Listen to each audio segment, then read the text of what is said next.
Welcome, everyone, to another episode of the Camper Report. If any of you guys are coming in here and maybe my mic isn't as good, just let me know. I've had troubles with it before, so just let me know on that front. Guys, this is going to be a loaded show tonight. I've got a lot of draft stuff to talk over. Now, I understand that, it is 10:30 on the East Coast, and so maybe not as many of you guys will be watching. At first I was going to go live at about 8:15 and my power went out. Because we've had some crazy winds. Colorado, especially where we are, has insane winds this time of season. And it was so bad that our power went out for about 30, 40 minutes. And so definitely put me back a little bit on what I was trying to, just like my preparation of the show. But we're here. We're here. Whether you guys are watching or not, you'll see this on replay afterwards. We're here. We had adversity before this show, but we're here, standing here, and we're going to talk about a little bit about everything. I mean, we're going to talk about the Niners. They hired Brandon Staley and they promoted Nick Sorenson. We're going to talk about Juaun Jennings. We're going to go over some receiver prospects that I really like. We're going to talk about the NFL. We're going to talk about teams that could trade up candidates, teams that could trade up for quarterbacks. We're going to talk about defensive backs. I really only had time to get to about 2 or 3. And then we are going to kind of mock draft the top 10 of the NFL draft. So let's get to it, though. Without further ado, top trade up candidates for QBs the first round. So I guess I should probably say top teams. Top team.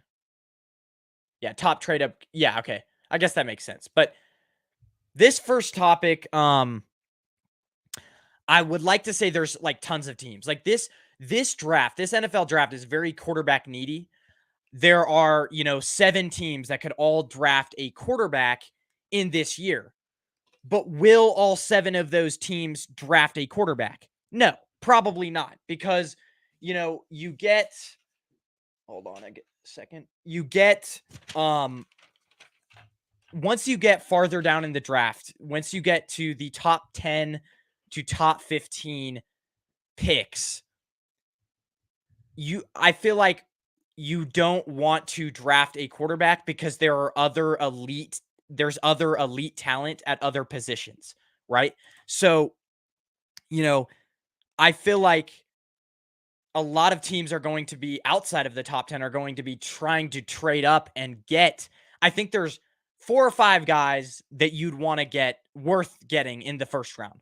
That is Caleb Williams, Drake May, the kid out of LSU, Daniels, Bo Nix, potentially JJ McCarthy. I'm not sure if I'm missing anyone, but I don't think I am here. Let me see. Am I missing anyone? I'm just trying to think if I'm missing anyone. No, I don't think I'm missing anyone. So those are kind of the let's see here. Those are the 5 quarterbacks that are worth kind of going out and getting in the first round. Like I said, Caleb Williams, Drake May, the kid out of LSU, Daniels, Bo Nix, and JJ McCarthy. That's 5. Now, JJ McCarthy, I have my thoughts on him. I'll say that later. But again, once those 4 or 5 guys are gone, and that will probably be those 4 or 5 guys will probably be gone within the first 15 picks. So once those 4 or 5 guys are gone, then really teams that haven't picked those quarterbacks, they need to look elsewhere. They need to address other needs of the team. Their top need might be quarterback. Like, for example, the Seahawks are sitting at 16. They don't have a ton of picks. And so I don't think they're going to trade up. But they need quarterback. They need quarterback. Geno Smith isn't a long-term solution. The thing with them is by pick number 16, all the elite quarterbacks are going to be gone. So you might as well just wait till the second round. So that's kind of what I'm going to preface this topic as. That was long-winded, but my first team is a sleeper. I've got the Giants. The Giants are a team that they have Daniel Jones. He got injured last year, but a lot of fans, you look around the league or you look into the Giants fan base, a lot of fans do not like where they're at with Daniel Jones. And then you also had the owner saying, or owner, general manager, I believe it was, I could pull up the article again, saying that the Giants are going to be, they're expecting to draft a quarterback. That's what their general manager said, I believe it was. I can look that up again, but their general manager said,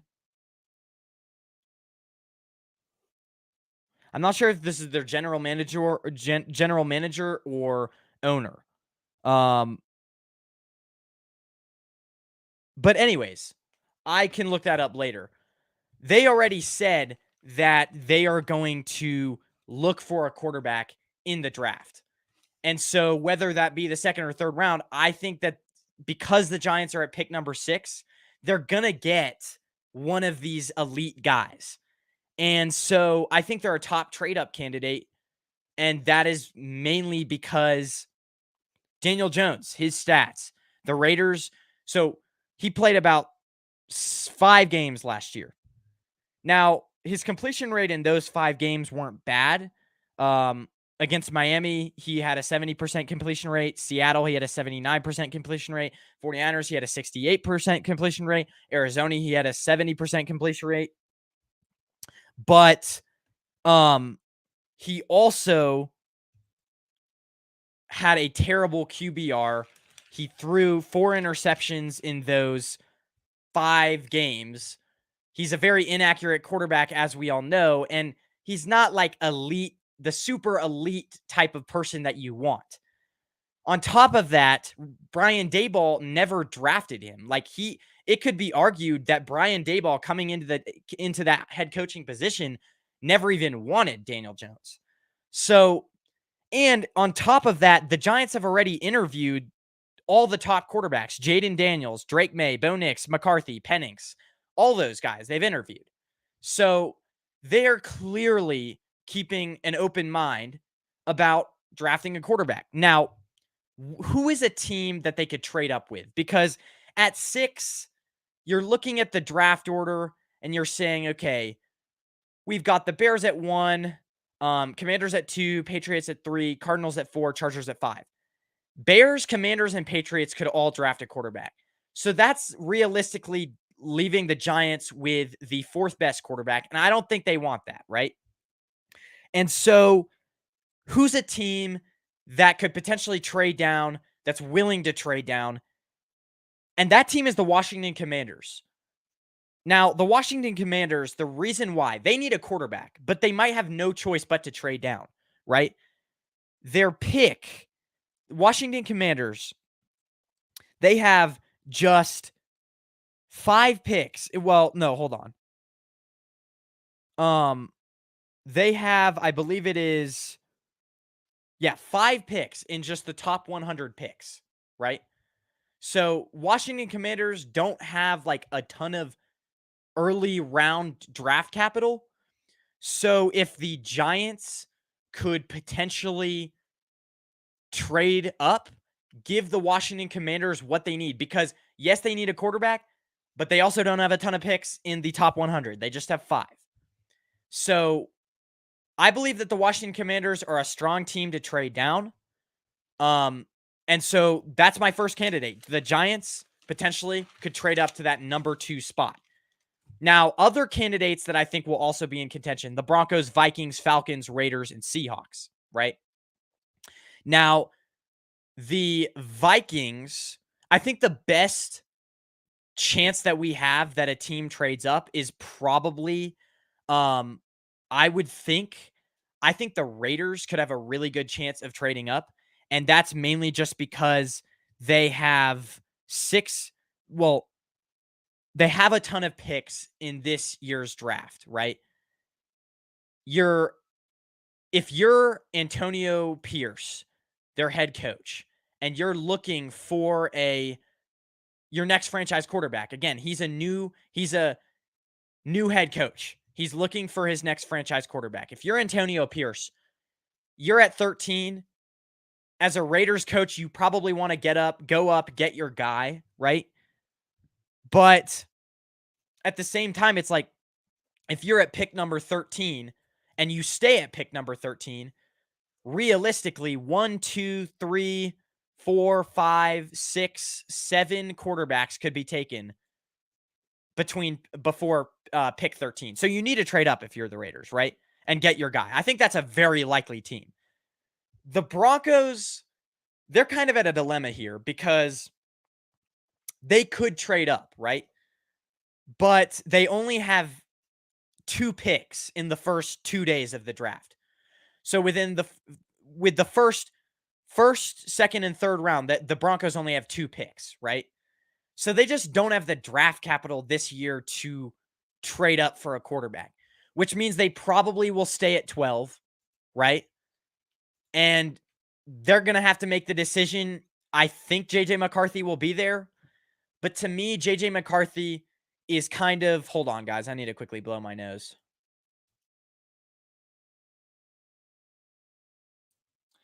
I've been dealing with this cold for a little while, but JJ McCarthy, to me, is kind of an inaccurate quarterback. Not super inaccurate, but he just hasn't thrown the ball as many times as these other guys in the draft class. He played in a Michigan system that was run heavy.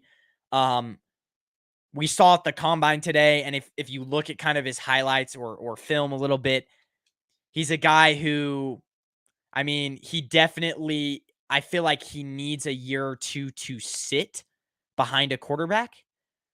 Now, this could be a perfect destination if the Broncos keep Russell Wilson, draft JJ McCarthy, let him sit. But I mean, he could be their only option at pick number 12. Another team that I could see doing it, I just mentioned the Seahawks. Now, I think the Falcons are a very likely team as well. But the Falcons could realistically stay at 8 and get Jaden Daniels from LSU, right? But the Seahawks could, I mean, the Seahawks very realistically could trade up because, you wait. I mean, at this point, they're at pick number 16. They could trade up, but I don't think they will. Because at this point, you're probably drafting Michael Penix at pick number 16, potentially. And at that pick, it's just like Michael Penix, there's question marks there, right? His accuracy, I was watching the video today. He relies a lot on his big arm, especially when he gets under pressure. He relies on the deep throw a lot. He's a good deep thrower, but not much else. Like, he's a very explosive quarterback that bombs it downfield a lot, but over the middle, intermediate range, not a great quarterback. So I don't, and just not super developed. If you're the Seahawks, I don't know and you're at number 16 and you have the chance to take, an offensive lineman or something, I just don't see you taking a quarterback. So, but the thing is I think they will, wait maybe till the second or third round, right? Because here's a guy, Joe Milton, who is a guy who probably will go in the third or fourth round that the Seahawks could pick. And he has great pocket awareness. He's not great at processing past his first read, but he has a quick release, so his mechanics are good. He hasn't played a lot of football because he didn't play a lot at Michigan. Then he transferred to Tennessee, tore his ACL, and then played one full season. But the potential is there. At the same time, you look at Joe Milton and his skill set, and his skill set is very similar to what McDonald, the Seahawks head coach, was the Ravens defensive coach. And so he got to see a lot of Lamar Jackson. Joe Milton is actually very similar to what Lamar Jackson was, right? Joe Milton is very mobile, can run the ball, has a big arm, needs a little bit of developing. But if you're the Seahawks, you draft him in the 3rd or 4th round. He has all the talent to be an elite quarterback, right? And you can sit him behind Geno Smith for 1 or 2 years, right? So Joe Milton, like, I don't think the Seahawks draft one at 16, but he's a guy where you could draft in the 3rd or 4th round, sit, and he could potentially become a very good quarterback. And I mean, he did have like a 70-yard. I mean, his arm strength is, I mean, very impressive. He had a 70-yard bomb right on point to a receiver today at the combine. So, very impressive quarterback there. And that's a Seahawks team that I think could be drafting a quarterback late in the rounds, maybe day 3, day 2. Man. But let's get to the next topic. Now, this one's going to be a little bit more, 49ers centric. We'll get back to some of the NFL, although a lot of the topics from now on will be 49ers centric. But I was on a show today on Wednesday with TED Talks Ball. Shout out to him. And we were talking about replacing Jauan Jennings. And I hadn't really looked into this receiving class yet. But I was looking at the players while doing that show, looking at the receivers that we could get maybe in later rounds while doing that show. And seeing if there was any like good receivers that could replace Jauan Jennings, right? And I mean, let me tell you, I think I might be spelling his name wrong. But let me tell you, there are some amazing receivers. Like, this is probably one of the more stacked wide receiver classes that I've probably seen in a while, right? And I'm going to go and, name out to you 2 receivers at the 49ers that, first thing, I'm in love with.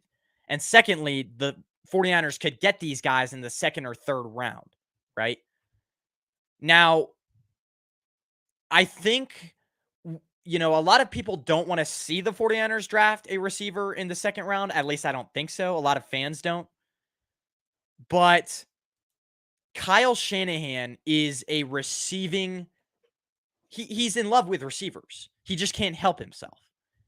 And because this is such a deep class, the 49ers could wait till the 2nd round and get an elite wide receiver. Like, that's how deep it is, right? So I think you have to. I mean, you have to take best player available.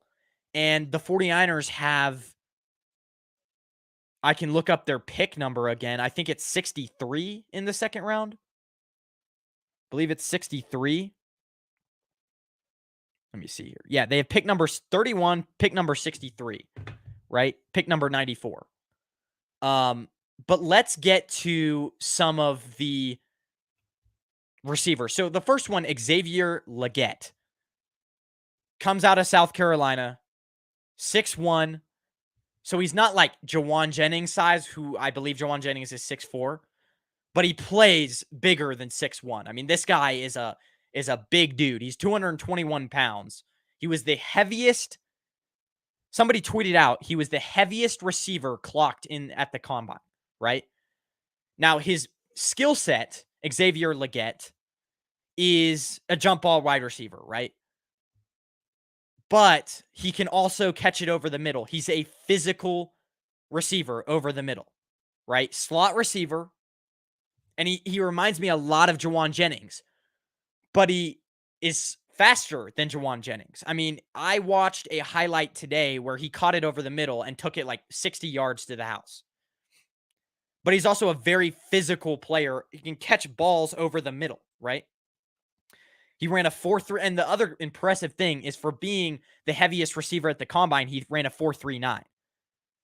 31-inch arms, which is, I believe, like 31-inch arms, like the 40th percentile. So doesn't have super long arms, but just a physical guy over the middle, is a jump ball receiver. I mean, that was basically all of his highlights, but can also do a lot over the middle and is a very athletic guy.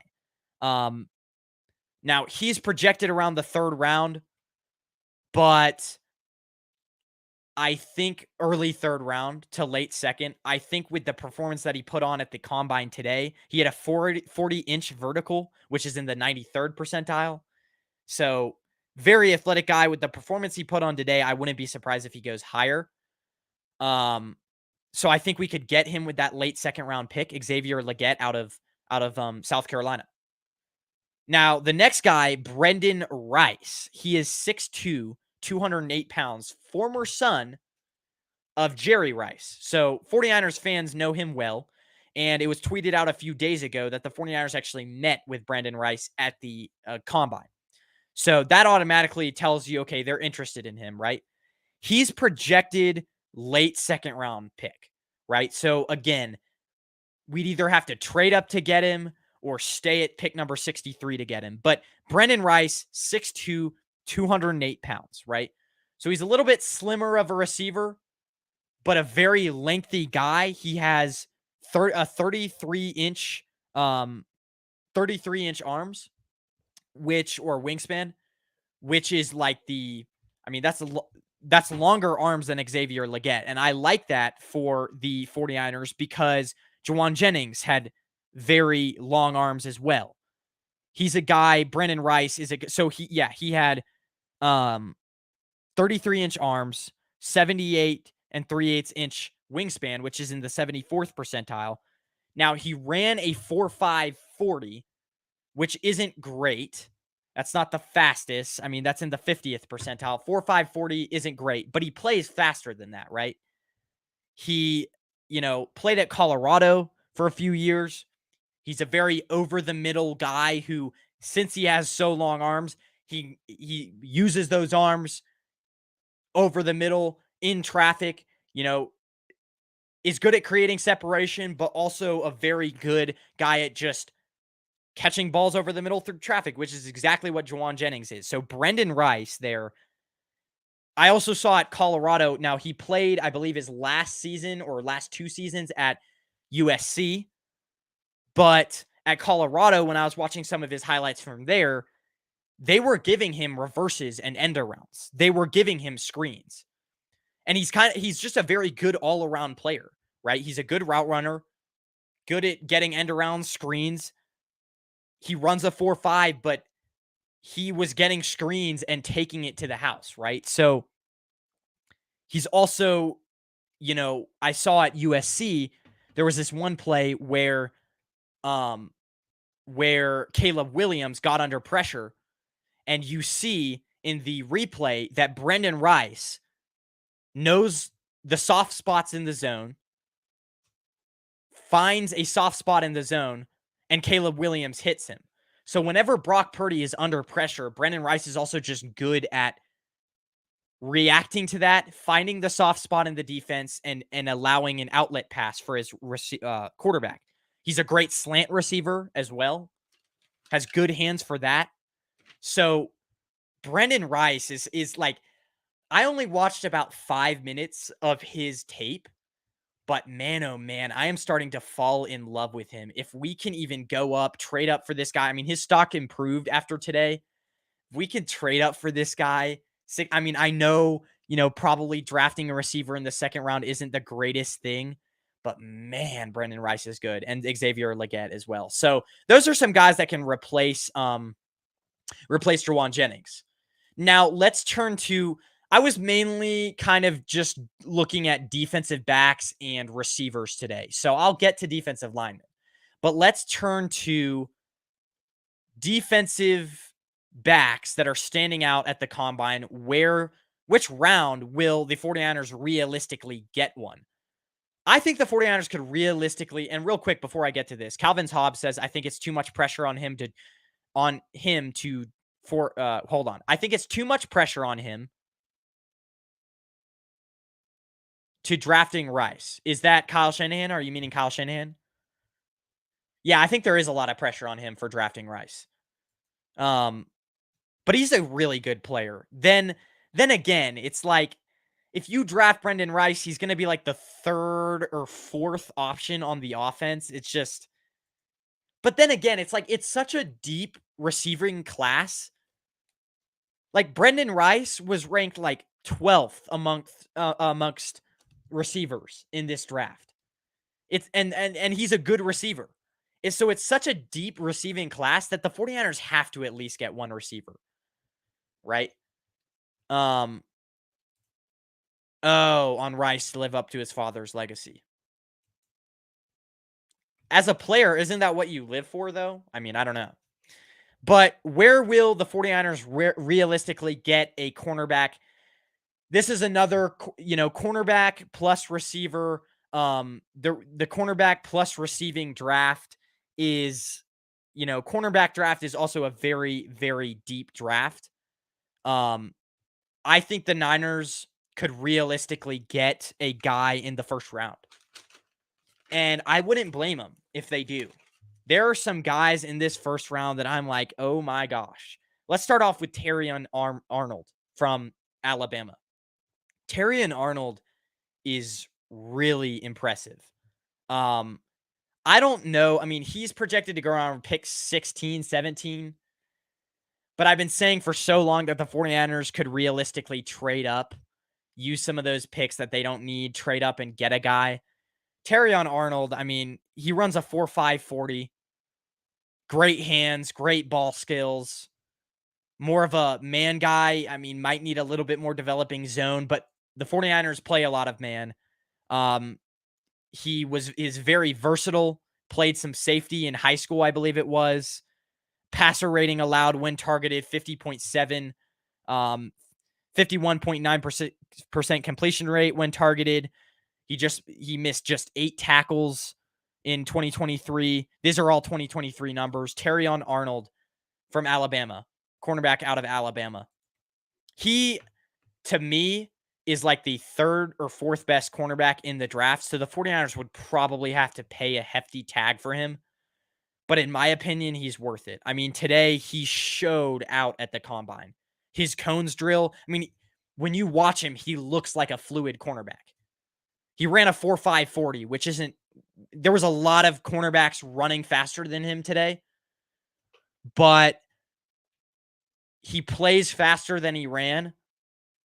And he also is a very fluid, can really flip his hips fast. Reminds me a lot of what Patrick Surtain was coming out. Just a very fluid athlete that can just do everything, has great ball skills, great hands, is at the right place at the right time. Just an elite player. I wouldn't be surprised if he goes higher than where he's projected, right? Terrion Arnold. But if the 49ers can somehow get this guy in the draft, I would not hate it. I would not hate it. Now, knowing that they might not get a quarterback in the first round, but then again, they just promoted a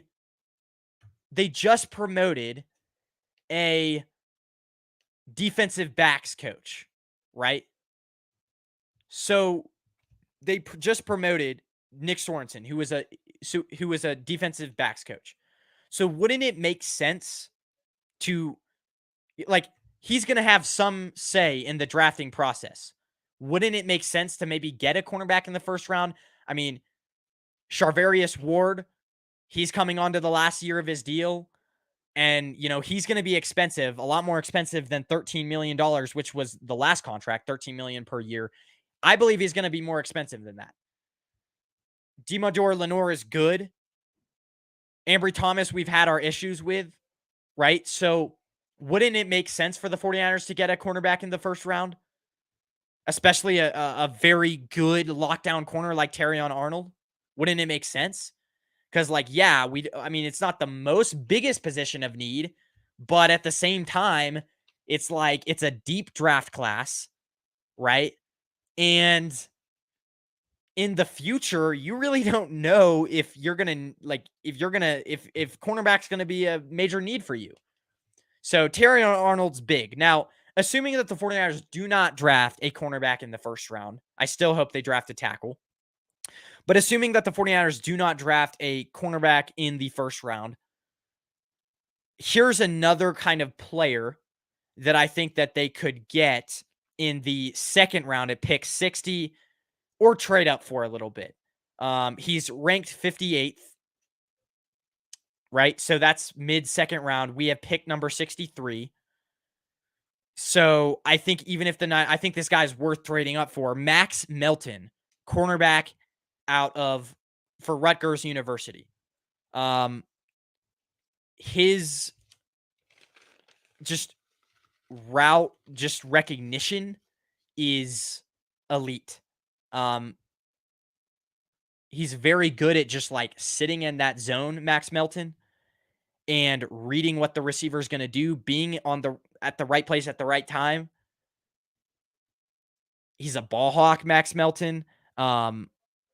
Again, ran a 4.39 40-yard dash today. He was one of the fastest cornerbacks at the combine, Max Melton.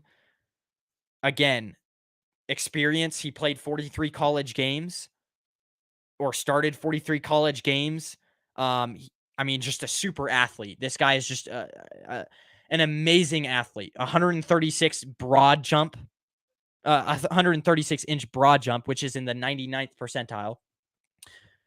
40.5 inch vertical, which is the 94th percentile of cornerbacks coming out of the draft. So just a freak athlete, right? Now, at times he missed tackles, but and sometimes he needs better footwork in coverage. But you look at this guy and he's a ball hawk at the line of scrimmage. A lot of times you look and teams would throw a receiver a screen and he just light the receiver up. He's a physical corner. On top of that, he's a freak athlete that, may need a little bit more developing, but that's what Nick Sorenson is for, right? So Max Melton, cornerback out of Rutgers University, great athlete. You could get him mid-second round. He is an underrated corner. I wouldn't be surprised if he goes earlier than this. I don't even know at this point if the 49ers are going to even be able to have a chance to get him. But man, oh man, he is fun to watch for sure. Lengthy guy. Very nice. Very nice. But yeah, so Max Melton, two guys really. Terrion Arnold could be a guy that the 49ers get in the first round. Probably will have to trade up for. Max Melton will be a guy that they could potentially get in the second round, cornerback Max Melton. So those are two guys. I think the Niners will either get a corner in the first or second round. Like I said with their receivers, considering how deep this class is, you look around how deep this class is, the 49ers, I think, would be foolish not to either get a receiver or a cornerback in the first two rounds, just because both classes are very, very deep. Very deep. You look at the top 15 cornerbacks and receivers, and you're like, there's a guy at number 15, and you're like, oh, wow, this guy is really good, had really good stats, great film. So, and you look at like Max Melton, and he was ranked amongst cornerbacks in this class. He was ranked, I believe his numbers were, let's see here. Max Melton, where did I see him?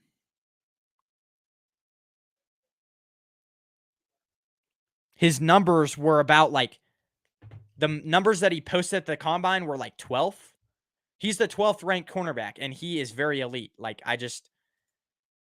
What about offensive line? I think that is the biggest need. Yes, that is the biggest need. But I'm taking into consideration that the 49ers do not draft offensive line. And the 49ers, if they see a player that is better than the offensive line that they could potentially take at that pick, the 49ers always draft with high picks. The 49ers always draft best player available, BPA. So if they're sitting at 31 and they see a player that is dropped to them that is not an offensive lineman, they're going to pick it, right? That's just how it is. But I think within the first 2 rounds, we should get an offensive lineman. I just think that if the 49ers see a potential to get Terrion Arnold, they're going to trade up in the first round and get a cornerback. I don't know. So I get your thing about the offensive line, but you have to take into consideration that there's a lot deeper classes at cornerback and receiver, and also the 49ers just never take offensive line. The history of it. So I've named to you guys a few players that they could potentially get. Now let's get to the news of the day. This came out early morning. I woke up this morning and I saw the news. I believe it came out at about 6 a.m. Pacific time. The 49ers have hired Brandon Staley and promoted Nick Sorenson. Brandon Staley, they hired as the assistant head coach. Nick Sorenson, they hired as the defensive coordinator. Promoted him. He was a cornerbacks coach. My reaction to this news, I don't get why we got Brandon Staley. I don't even have much to say, but Brandon Staley had a few good defenses with the Rams, right? Went to coach the LA Chargers, stunk it up both years there. Justin Herbert's growth he just didn't Brandon Staley did not get the best out of Justin Herbert while he was there. We can all say that. He's a defensive coach though, but I just am like, this guy doesn't have that much. I don't understand why we hired this guy. Now I can get why we hired him because he was part of the Sean McVay coaching tree, and Kyle Shanahan loves to hire his friends. Brandon Staley and Kyle Shanahan definitely are probably friends because, he was on the same coaching tree as Sean McVay and people like that. But I don't get why Nick Sorensen, why they hired Brandon Staley as the assistant head coach. Now, will it matter that much? I don't think so. I mean, Anthony Lynn was the 49ers assistant head coach last year. And it didn't really make a difference. So I don't know.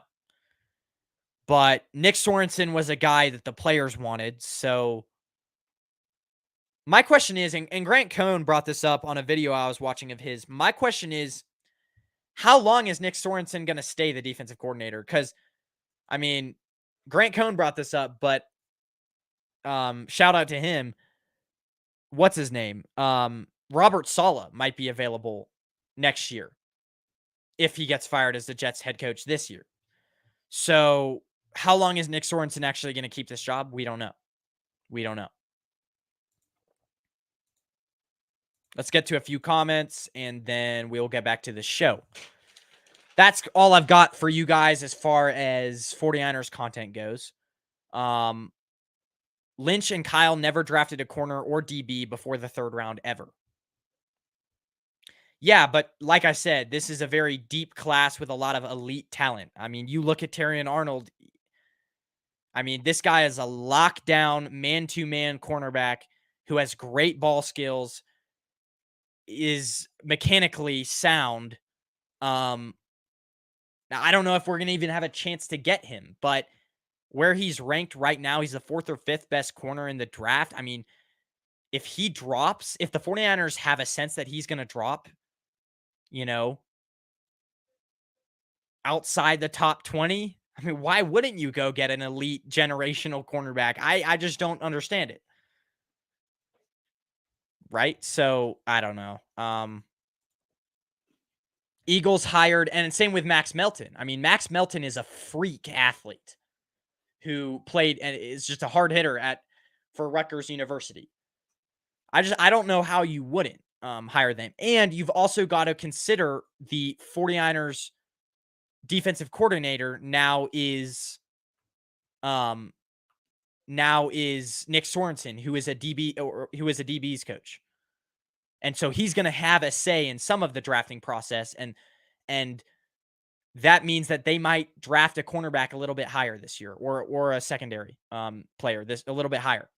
Now, I will say in the coming weeks, as we get closer to the draft, I will break down the linebacker position that the 49ers could get, because I think that's another position that they might draft high on because of the loss of Dre Greenlaw.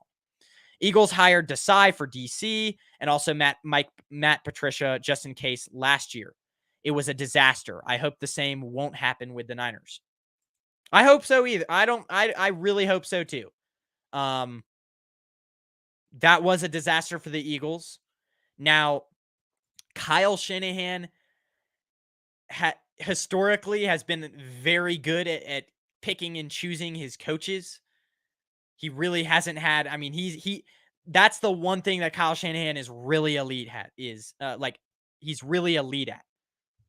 He's a very good, he's just very good at scouting coaches. A lot of his coaches have gone on to be head coaches. DeMeco Ryans, Robert Saleh, Mike McDaniels. A lot of his coaches have gone on to, to accept promotions from other teams. So, I mean, I think I trust Kyle Shanahan's judgment. I just don't get why we hired Staley. That's all I got to say. But let's get to best case scenario picks for the top 10 teams in the draft. Earlier in this show, I was breaking down top trade up candidates for QBs in the first round. Now, we're going to go through this PFF mock draft here. Let me just quickly share the screen. Here we go. Share screen. Let's see here. Well, actually, hold on. 1, 2, 3, 4, 5, 6, 7, 8. Well, hold on. No. Just do all. Because then that will give us the opportunity, if a team outside the top 10 wants to trade with a team inside the top 10. Calvin's Hobbs says, hold on, guys. Calvin's Hobbs says, I'd rather have coaches stay and have stability. Spags has been with Reed for 5 years. That's very true. But let's get to best case scenario for all top 10 teams. First up, Chicago Bears. Honestly, I think they're going to pick Caleb Williams here. I don't think it's even a question. They've kind of made it clear that they're going to move on. I think they picked Caleb Williams here. You'd be stupid not to. Now, I talked about earlier in the show, if any of you guys were here for earlier in the show, I talked about how the Washington Commanders are one of the top candidates for trading down. And that's exactly what I think they'll do. I'm going to have them trade down with the Falcons here. The Commanders need picks. They have 5 picks. Well, yeah, they have 5 picks in the next 100 of the top 100 picks. So the Commanders need picks. Well, the Commanders have 2, 36, 40, and 67, 101, 103. So they need picks, right? But it's either, I think the teams that are going to be trading up for this pick are either going to be the Giants, as we see here, or the Atlanta Falcons. And I think it's going to be the Atlanta Falcons. They have some premium picks in the first 100 draft spots. I also think that the Raheem Morris is going to want, as a new head coach, is going to want a quarterback here. Also, another reason why I think the Falcons will trade up instead of the Giants for this pick. The Giants are picking pick number 6, right? The Giants know that they're going to at least get one of the 5 quarterbacks that are elite in this draft, right? So I think they can stay at 6 and be fine and get maybe, Jaden McDaniels, whatever. Hold on. They can get Jaden Daniels. So I just think the Atlanta Falcons at 8, pick number 8, might miss out on some of their guys that they want. And because of that, I think they're going to go to pick number 2. What would it take for that? Pick number 1, round 1. Let's do round 1. Let's do a next year's first, this year's second. Yeah, let's do next year's first, this year's second. Force this trade. I don't know what would make it go through, but force this trade. Okay. So now we've got the Falcons on the clock here. Now bear with me, guys. Now we've got the Falcons on the clock here. And let's go to drafting a player.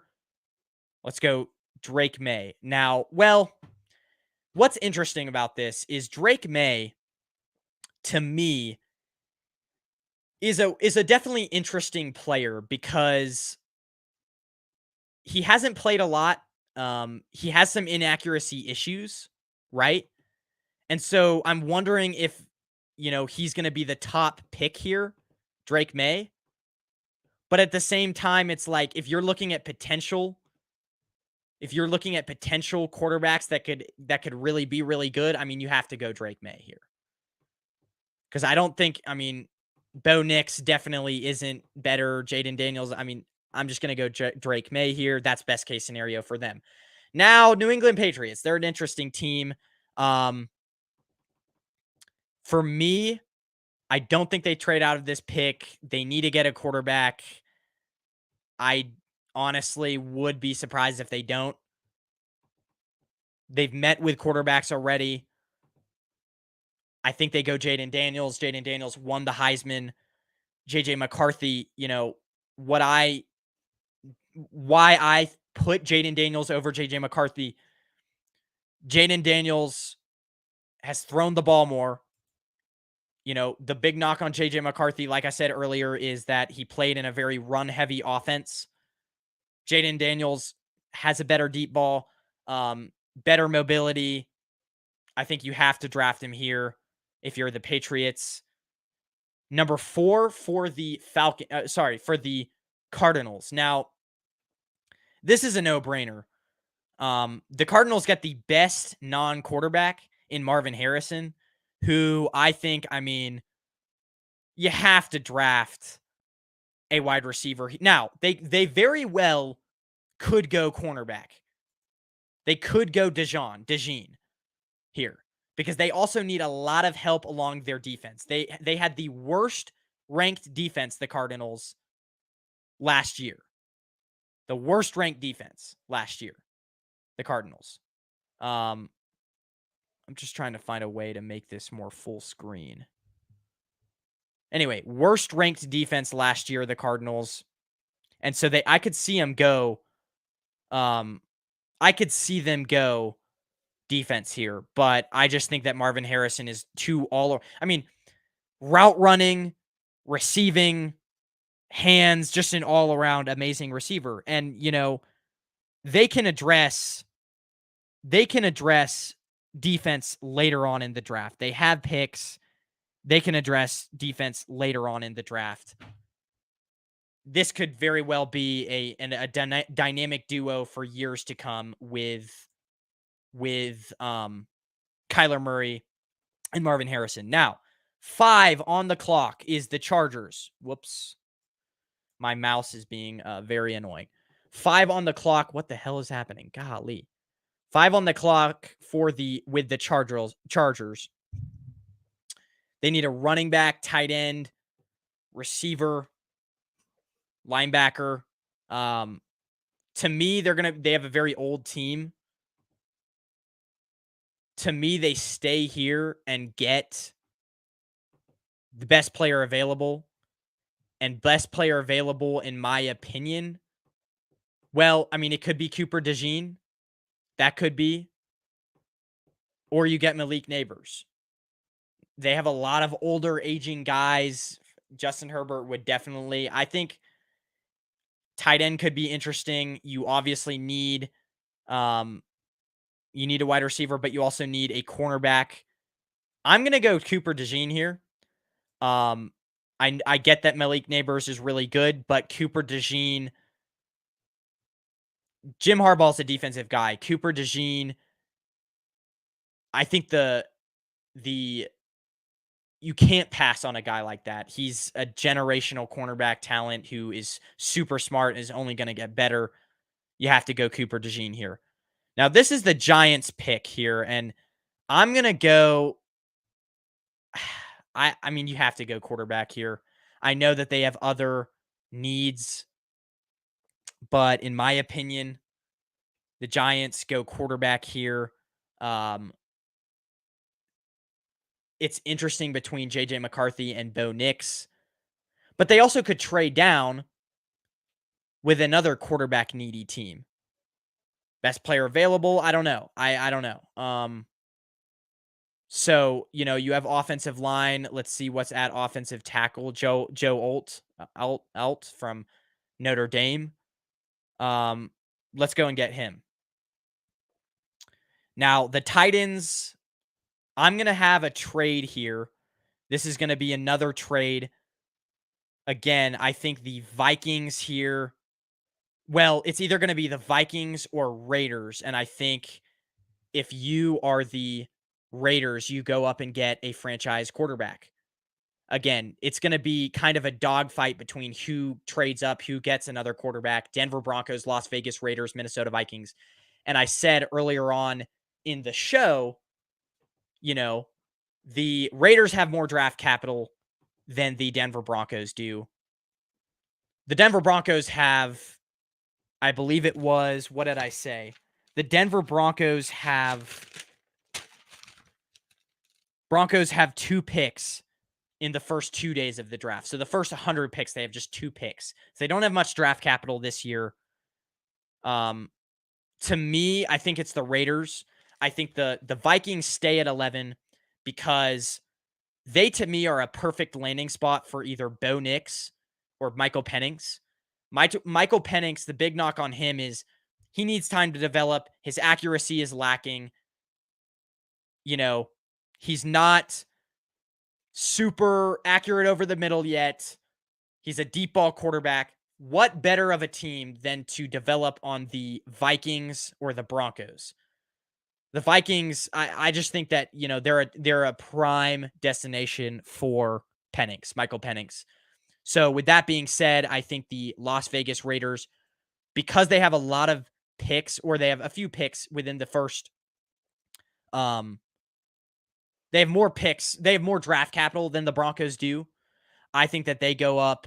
I think that Antonio Pierce goes up and gets his guy because he is a new-time head coach. The Raiders are in desperate need of a quarterback here. So let's do... I wonder what would get this trade done. I'm not sure why PFF is not... 13-7, realistically, what is a second and a fourth? Would that get it done? Let's do that. So now you have the Raiders at 7. I think they're going to go and get a quarterback, obviously. That quarterback's hard because J.J. McCarthy and Bo Nix are definitely close between who is next. I'm going to do a video later on this week on Michael Penix and why he definitely isn't as good as I thought he would be. But in my opinion, I'm going to go J.J. McCarthy just because in the 2 years that he started for Michigan, he had a very productive 2 years, even though he definitely doesn't have as much of a draft or throwing pedigree. I think he was more successful, definitely. So I'll get into quarterbacks more as we go along in this draft process. I don't know a ton about each quarterback, but I'll go into them.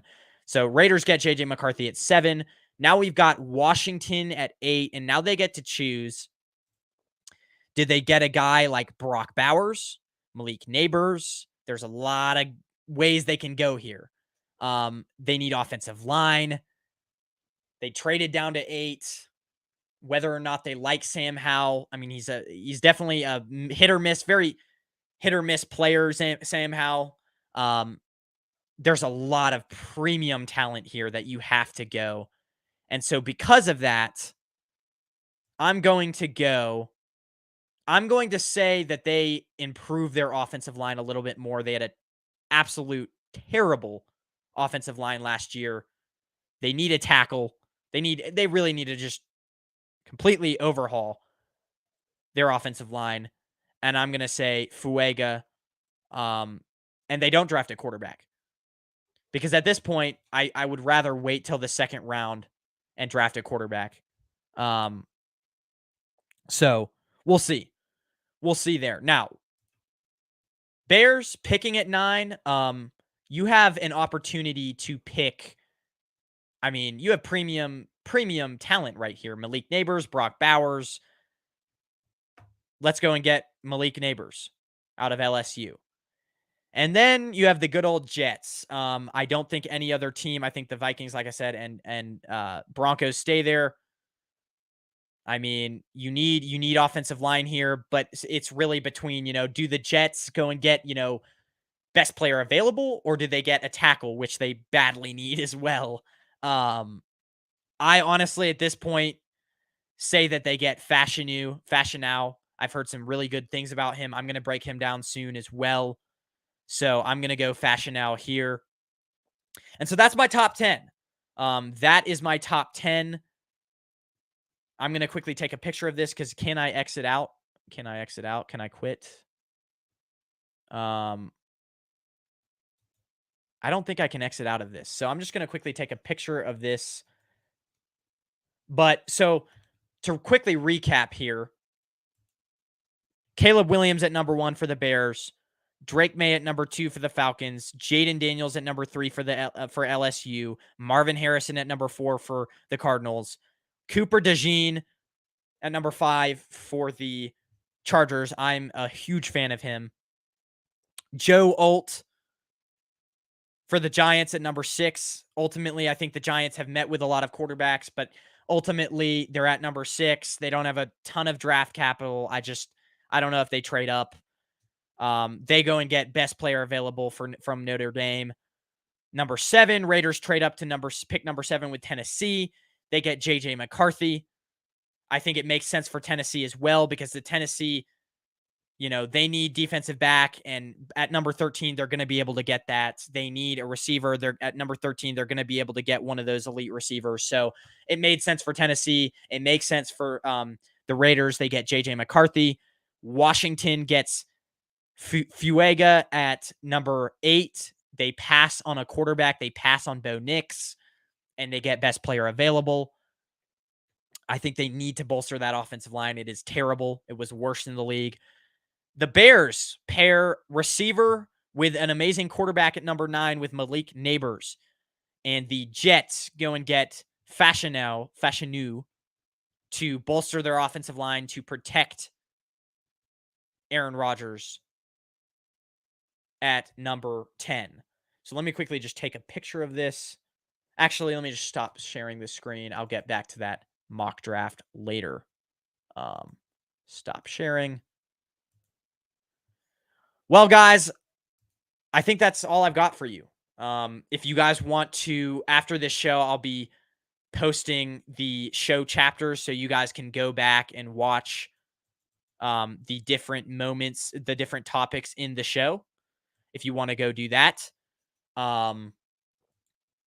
Earlier on, if you guys want to know more about who I thought would trade up and trade down early on, I broke that down as well, who I thought would trade up and trade down. That was my first topic of the show. Guys, have a good rest of your night. This has lasted 1 hour. And we went through a lot. So thanks for rocking with me, everyone. I will see you again soon. And once again, sorry for being late. I had a power outage at our house. There have been some heavy winds where we are. There always is, but this is like a record-breaking wind year for wind. It's very strong winds, and the power outage lasted for about 40 minutes. So the show got rescheduled a little bit. But thanks for bearing with me for an hour. this next week. Still figuring out the schedule for the shows I'm going to do. I'm starting my new job this next week, so we'll see what I'm going to be able to figure out. But new guests coming for you guys as well, so stay tuned for that. Guys, have a good rest of your night. Go Niners. Hopefully you found this show helpful. Big things coming. Go Niners. Have a good night.